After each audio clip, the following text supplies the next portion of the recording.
Hello students, আজ আমরা মধ্যযুগের ইতিহাস থেকে ভারতে যে মুসলিমি সাম্রাজ্যের প্রতিষ্ঠাতা কিভাবে হচ্ছে সেই বিষয়টা আমরা আলোচনা করব। যদিও এই বিষয়টি লুসেন্টে কিন্তু খুব অল্প আকারে দেওয়া রয়েছে, কিন্তু কম্পিটিটিভ এক্সামে এখান থেকে প্রচুর প্রশ্ন আসে। সেই সমস্ত প্রশ্নের উত্তর করতে পারবে তোমরা যদি আজকের এই আলোচনাটা শোনো। শুরু করছি আজকের আলোচনা। আমরা সকলেই জানি, বা যারা পড়াশোনার মধ্যে রয়েছে তারা হয়তো সকলেই জানে যে সর্বপ্রথম ভারতে মুসলিম আক্রমণ হয়েছিল আরবীয়দের দ্বারা। আচ্ছা, কেন আক্রমণ হলো সেই বিষয়গুলো আমরা আলোচনা করব।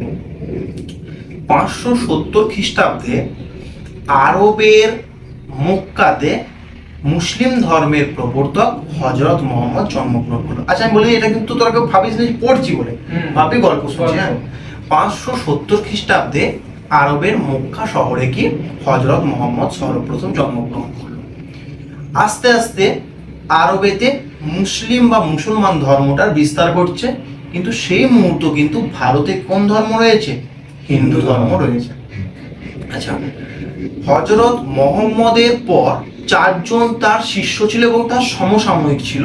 তাদেরকে বলা হতো 4 জন মহান খলিফা। কে কে না, প্রথম ছিল আবু বকর, তারপরে ছিল ওমর, তারপর ছিল ওসমান, আর একজন ছিল আলী। আচ্ছা, এই মুসলিম ধর্মের যে ধর্মের প্রধান বা ধর্মগুরু তাকে বলা হতো খলিফা। খলিফা তাহলে অ্যাকচুয়ালি কি না, ধর্মের প্রধান। কিন্তু আস্তে আস্তে যত সময় এগোচ্ছে তত কিন্তু খলিফারা ধর্মের দিক তো থাকছে, তার সাথে সাথে বিভিন্ন পলিটিক্যাল বা রাজনৈতিক পাওয়ারগুলো কিন্তু তারা গেইন করছে। হলো। আচ্ছা, এই 4 জন খলিফার মধ্যে শেষ খলিফা ছিল তোর আলী। আলী যখন খলিফা পদে রয়েছে তখন সিরিয়াতে তোর উমায়েদ বংশ বলে একটা বংশ ছিল। সেই উমায়েদ বংশের রাজা ছিল মুয়াবিয়া। সিরিয়ার উমায়েদ বংশ, দুটো আমরা বংশ পাবো। সিরিয়াতে পাবো উমায়েদ বংশ, আর ইরাকে পাবো তোর আব্বাসীয় রাজবংশ। এই যে ভারতে সিন্ধু অভিযানটা করছে আরবীয় মুসলিমরা, সেটা কিন্তু পুরো ঘটনাটা তোর উমায়েদ রাজবংশ অর্থাৎ সিরিয়ার রাজবংশের সময় কিন্তু হবে। আব্বাসীয় রাজবংশ বা ইরাকের রাজবংশ থেকে তার পরের কেসগুলো আসবে।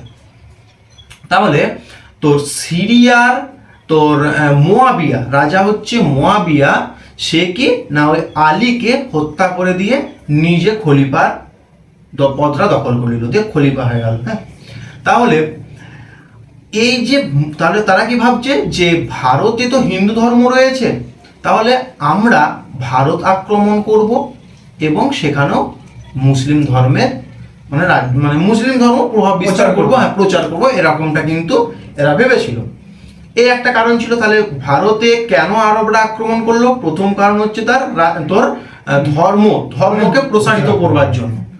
দ্বিতীয় একটি কারণ ছিল, দেখ, আরবের বণিকদের সাথে কিন্তু অনেক সুপ্রাচীন কাল থেকেই ভারতের বিভিন্ন বন্দরের সাথে কি বাণিজ্যের যোগাযোগ ছিল। তারা জানতো যে ভারত কিন্তু ধন সম্পদে ভর্তি একটি দেশ। তাহলে আরবের লোকেরা দেখছে যে যদি আমরা ভারতে আমাদের ধর্মকে প্রচার করতে পারি বা ভারতকে যদি জয় করতে পারি, তাহলে ভারতের সমস্ত ধন সম্পদ কিন্তু আমরা নিজেরা আয়ত্ত করতে পারবো। তাহলে কি 2 নাম্বার পয়েন্ট বলতে পারি যে ধন সম্পদের লোভ। 3 নাম্বার আরেকটি কারণ রয়েছে, শ্রীলঙ্কা থেকে একটি জাহাজ যাচ্ছিল, পণ্য বোঝা বা মালপত্র ভর্তি জাহাজ আরবের উদ্দেশ্যে যাচ্ছিল। তখন ওই সিন্ধু প্রদেশ কোনটা না, সিন্ধু নদী যে পতিত হয়েছে গুজরাটের ওই অংশটাতেই, গুজরাটের পরের ওই পশ্চিম অংশটাই রয়েছে সিন্ধু প্রদেশ। ওই সিন্ধু প্রদেশের ওখানে যখন জাহাজটা শ্রীলঙ্কা থেকে ওইদিকে যাচ্ছে আরবের দিকে, সিন্ধু প্রদেশের পূর্ব দিকেই তো তোর, পশ্চিম দিকেই তো তোর রয়েছে আরবটা, তাহলে যদি জাহাজটা যেতে হয় তাহলে নিশ্চয়ই সিন্ধুর প্রদেশ হয়ে যেতে হবে আরবে। যখন মালপত্র ভর্তি জাহাজটা যাচ্ছিল তখন একদল জলদস্যু দ্বারা কিন্তু ওই জাহাজটা কিন্তু লুট হয়ে গেছিল। দিয়ে আরবের যারা রয়েছে, খলিফারা রয়েছে বা আরবের লোকেরা, তারা এসে সেই সময় সিন্ধুতে রাজা ছিল কে, হিন্দু রাজা ছিল একজন দহির ছিল। ঠিক আছে, সিন্ধু রাজাকে ছিল দহির ছিল। তারা কি করলো, তারা দহিরের কাছে এলো, দিয়ে বলছে রাজা বাবু, আপনার রাজ্যের কাছাকাছিতে বা রাজ্যের এরিয়াতে আমাদের একটি জাহাজ লুট হয়ে গেছে জলদস্যুদের দ্বারা, আপনি কিছু করুন। সেই মুহূর্তে দাহির বলছে যে তোমাদের জাহাজ লুট হয়েছে, তোমরা ব্যাপারটা বুঝে নেবে, আমি এখানে কোনো প্রকার হস্তক্ষেপ করবো না। বুঝতে পারলি? এই তাহলে কি হচ্ছে না, আরবের লোকেরা তাহলে সিন্ধুর ওই দহিরের উপর রেগে যাচ্ছে। বুঝতে পারলি? তাহলে ভারত আক্রমণ করার জন্য তিনটে কারণ কি? প্রথম হচ্ছে মুসলিম ধর্মকে ভারতে ছড়িয়ে দেওয়া, দ্বিতীয় হচ্ছে ভারতের যে ধন সম্পদগুলোকে লুট করা, আর 3 নাম্বার হচ্ছে জাহাজের কেসটা। এই সমস্ত কারণের জন্য তোর আরবের যে খলিফারা রয়েছে, বা আরবে আমি কি বললাম, সেই টাইমে আরবে কোন বংশ চলছে? সিরিয়ার উমায়দ বংশ চলছে। সিরিয়ার উমায়দ বংশর পারমিশন দিচ্ছে বা অনুমতি দিচ্ছে ইরাকের আল হাজ্জাজ সেনাপতি ছিল, ইরাকের গভর্নর ছিল আল হাজ্জাজ। ইরাকের ওই আল হাজ্জাজ তো সিরিয়ার উমায়দ বংশের কাছে পারমিশন দিচ্ছে, বলছে আপনি পারমিশন দেন, আমি ভারত আক্রমণ করব। সিরিয়ার উমায়দ বংশ পারমিশন দিয়ে দিল। দিয়ে আল হাজ্জাজ তোর ওবেদুল্লাহ এবং বোদাইল দুইজন সেনাপতি মিলে কিন্তু প্রথমবার ওই সিন্ধু প্রদেশে দাহিরকে আক্রমণ করছে। সেইবার কিন্তু না 708 খ্রিস্টাব্দে, সেই সময় দাহির কিন্তু সে আক্রমণটাকে প্রতিহত করে দিচ্ছে। তারপরে 712 খ্রিস্টাব্দে তোর ওই আল হাজ্জাজ বলছে ওবেদুল্লাহ আর বোদাইলের দ্বারা কিছু কাজ হবেনি, বিন কাসিমকে পাঠাচ্ছে 712 খ্রিস্টাব্দে। 712 খ্রিস্টাব্দে বিন কাসিম এসে তোর ওই সিন্ধু প্রদেশের যে রাজা ছিল দাহিরকে, তাকে পরাজিত করছে। এবং যে যুদ্ধটা হচ্ছে রাউরের যুদ্ধ, মাথায় রাখবি। তাহলে রাউরের যুদ্ধ কাদের মধ্যে হয়েছিল? না, সিন্ধু প্রদেশের রাজা, হিন্দু রাজা দাহিরের সাথে বিন কাসিমের। কত সালে হয়েছিল? 712 সালে হয়েছিল। ঠিক আছে। আচ্ছা, আরবরা কিন্তু খুব একটা ভারত দখল করতে পারেনি। কেন পারেনি? না, ভারতের সর্বপশ্চিমে কিটা ছিল? ভারত সর্বপশ্চিমে তো সিন্ধু প্রদেশটা ছিল। তাহলে যদি সিন্ধু প্রদেশটা যদি জয় করে দেয়, আর ভারতে তারপরে রাজস্থানে মরুভূমি পড়ে যাচ্ছে, তাহলে সেরকম ভাবে কিন্তু ভারতে ঢুকে কিছু কাজ করতে পারেনি। তাই কিন্তু আরবদের যে অভিযান ছিল ভারতে, সেরকম কিন্তু সুদূরপ্রসারী প্রভাব ফেলতে পারে। এইটুকুই বলেছে। ঠিক আছে, মানে এইটুকু গল্প, কিন্তু লুসেন্টে একবারে চিপ আকারে দিয়েছে। কি বলেছে? যে মোহাম্মদ বিন কাসিম invaded India in 712 অর্থাৎ 712 AD and conquered Sindh which became the provinces of ওমাদ খলিফা। তাই বললাম না, ওমাদ খলিফাদের অংশগ্রহণ করেছিল। ওই সিন্ধু প্রদেশটা যখন জয় করছে, তখন সিরিয়ায় কোন বংশ ছিল? উমায়েদ বংশ। আর আব্বাসীয় বংশটা ইরাকে, সেটা তার পরে আসবে। হলো? আচ্ছা, আরব আক্রমণ থেকে আর কিছু করতে হবে না, পুরো গল্পটা বুঝতে পারলি তো? এবার আসি তুর্কি আক্রমণ। দেখ, আরব এই এরিয়াতে তখন কিন্তু মুসলিম সম্প্রদায়টা বিরাট ভাবে বিস্তার লাভ করে দিয়েছে আরবেতে। কিন্তু আরবের ঠিক তার উপরে একটা আনাতোলিয়া নামক একটা পার্বত্য অঞ্চল ছিল, যেখানে কিন্তু সেখানে মুসলিম ধর্মে তখন কিছু প্রভাব পড়ে। হলো? তখন তারা কি প্রকৃতিরই পূজা করত। আস্তে আস্তে যখন মুসলিম ধর্মের প্রভাব পড়লো, তখন কিন্তু ওই আনাতোলিয়া অঞ্চলটাই কিন্তু বর্তমানে এখন তুর্কিরা ওইটা এখন বর্তমানে তুর্কি। তাহলে ওই আনাতোলিয়ার লোকেরা প্রথম অবস্থায় প্রকৃতি পূজা করত। যখন তারা এই মুসলিম ধর্ম সম্পর্কে জানতে পারলো, তারাও কিন্তু আস্তে আস্তে মুসলিম ধর্ম গ্রহণ করলো। কিন্তু মুসলিম ধর্ম গ্রহণ করছে ঠিক আছে, এবার যখনই একটা দেখবি অতি ভক্তে বা অতি সন্ন্যাসে গাজন নষ্ট, যখনই মুসলিম ধর্মটা অল্প ছিল তখন তারা এককভাবে ছিল। যখনই এরিয়াটা বাড়ছে, তখন হচ্ছে দুটো ভাগে ভাগ হয়ে যাচ্ছে, শিয়া আর সুন্নি। এই সময় কিন্তু কি, যখন তুর্কিরা অর্থাৎ তোর আলাপ্তাগিন যখন তোর এই মুসলিম সাম্রাজ্যের মধ্যে ঢুকছে, তখন কিন্তু এদের মধ্যে একটা শিয়া সুন্নির মধ্যে কিন্তু একটা ফাটল সৃষ্টি হচ্ছে। সেই মুহূর্তে আলাপ্তাগিন আফগানিস্তানের গজনিতে একটা সাম্রাজ্য প্রতিষ্ঠা করছেন, যেটা হচ্ছে গজনবী সাম্রাজ্য। আচ্ছা, তারপর আর কিছু নেই।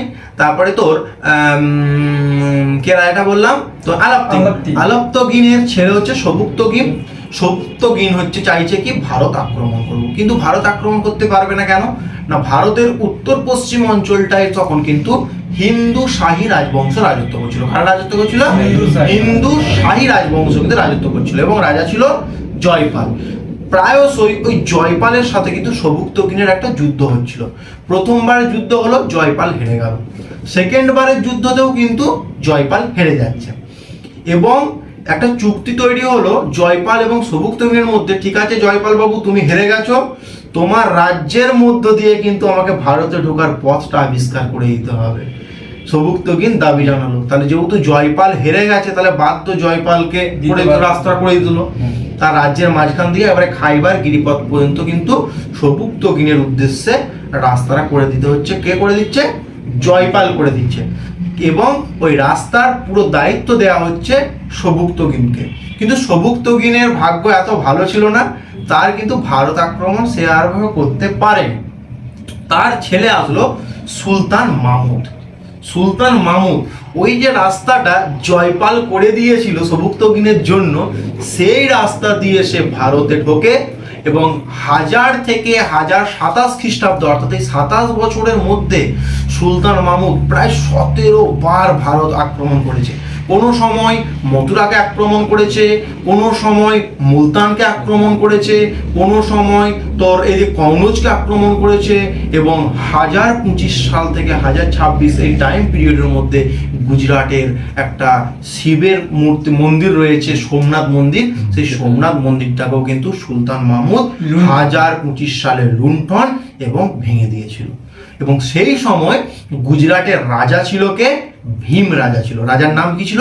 ভীম রাজা। এরকম প্রশ্ন আসতে পারে যে যখন সুলতান মাহমুদ গুজরাটের সোমনাথ মন্দির লুট করেন, তখন গুজরাটের ওখানে ওই এরিয়ার রাজা কে ছিল? আনসার হয়ে যাবে ভীম। আর সুলতান মাহমুদ এমনিতেও কতবার আক্রমণ করছে? 17 বার। সুলতান মাহমুদ কিন্তু 17 বার ভারত আক্রমণ করেছে। আচ্ছা, সুলতান মাহমুদ কিন্তু বলা হলো না, সুলতান মাহমুদ যখন সে সবুক্তগিনে মারা যাওয়ার পর সুলতান যখন হ্যাঁ সবুক্তগিনের পুত্র হচ্ছে। এবার বিভিন্ন বইয়ে কেউ বলে পুত্র, কেউ বলে নানা রকম বলা হয়ে থাকে। এইখান থেকে প্রশ্ন আসবে না, মাথায় রাখবে যে সবুক্তগিনের ছেলে বা তার পরের বংশধর ছিল কিন্তু সুলতান মাহমুদ। আচ্ছা, সুলতান মাহমুদ তোর ইরাকের বাগদাদ, এটা আমি বলেছিলাম যে যখন আমরা বিন কাসিমটা পড়ছি তখন কিন্তু অ্যাকচুয়ালি উমায়দ বংশের রাজত্বকাল চলবে। আর এখন কিন্তু তোর আব্বাসীয় রাজত্বকাল চলছে, বুঝতে পারলি? তাহলে আব্বাসীয় মানে কি? ইরাক। ওই ইরাকের যে খলিফা বা বাগদাদের যে খলিফা, সে কিন্তু সুলতান মাহমুদকে একটা উপাধি দিয়েছিল। কি উপাধি? ইয়ামেনি উদ্দৌলা। ইয়ামেনি উদ্দৌলা। তাহলে প্রশ্ন আসতে পারে যে ইরাকের যে খলিফা, সে সুলতান মাহমুদকে কি উপাধি দিয়েছিল? ইয়ামেনি উদ্দৌলা। এই যে ইয়ামেনি উদ্দৌলা উপাধিটা দিল, তাই তোর সুলতান মাহমুদের বংশকে ইয়ামেনি তুর্কি বলা হয়ে থাকে। পরীক্ষা প্রশ্ন আসতে পারে সুলতান মাহমুদ কোন বংশের রাজা ছিল? অপশন হয়ে যাবে ইয়েমেনি তুর্কি। ইয়েমেনি তুর্কি। হলো। আচ্ছা, সুলতান মাহমুদ থেকে আর একটা জিনিস জেনে রাখ, সুলতান মাহমুদ যখন ভারতে এসেছিল তার সাথে সাথে কিন্তু অলবেরুনি এসেছিল। অলবেরুনি তাহলে সুলতান মাহমুদের সাথে এসেছিল এবং সুলতান মাহমুদের সমসাময়িক ছিল। অলবেরুনির আসল নাম কি? আবু রিহান। অলবেরুনির প্রকৃত নাম ছিল আবু রিহান এবং তিনি তহকিক-ই-হিন্দ রচনা করেছেন। তহকিক-হিন্দ। ভালো। আচ্ছা, আর একজন ছিল কে? না, আমরা পড়েছি যে শাহনামা কে রচনা করেন? পারস্যের কবি ফিরদৌসি। ওই ফিরদৌসির কিন্তু এর সমসাময়িক ছিল, সুলতান মাহমুদের সমসাময়িক ছিল। আর একজন কি ছিল? না, উৎপি বলে কিন্তু একজন ব্যক্তি ছিল, যে কিন্তু সুলতান মাহমুদের সমসাময়িক ছিল। সুলতান মাহমুদ থেকে আর কিছু করার প্রয়োজন নেই। আচ্ছা, হ্যাঁ বলে দিই, ওই মোহাম্মদ বিন কাসিম কিন্তু ভারতে সেভাবে প্রভাব বিস্তার করতে পারেনি, ভারতে ঢুকতে পারেনি। তখন তারপরে তো তোর মরুভূমি ছিল, রাজস্থান থর মরুভূমি, এই জন্য কিন্তু মোহাম্মদ বিন কাসিম সেভাবে ঢুকতে পারেনি। কিন্তু সুলতান মাহমুদ বা ফার্স্ট তুর্ক ইনভেনশন যেটা রয়েছে, সেটাই কিন্তু পুরো একেবারে উত্তর ভারতে পুরো একবারে ছড়িয়ে দিয়েছিল একবারে। আচ্ছা, তারপরে আসি তুর্কি। তুর্কিটা কি? সেকেন্ড তুর্কি হচ্ছে মোহাম্মদ ঘুরি।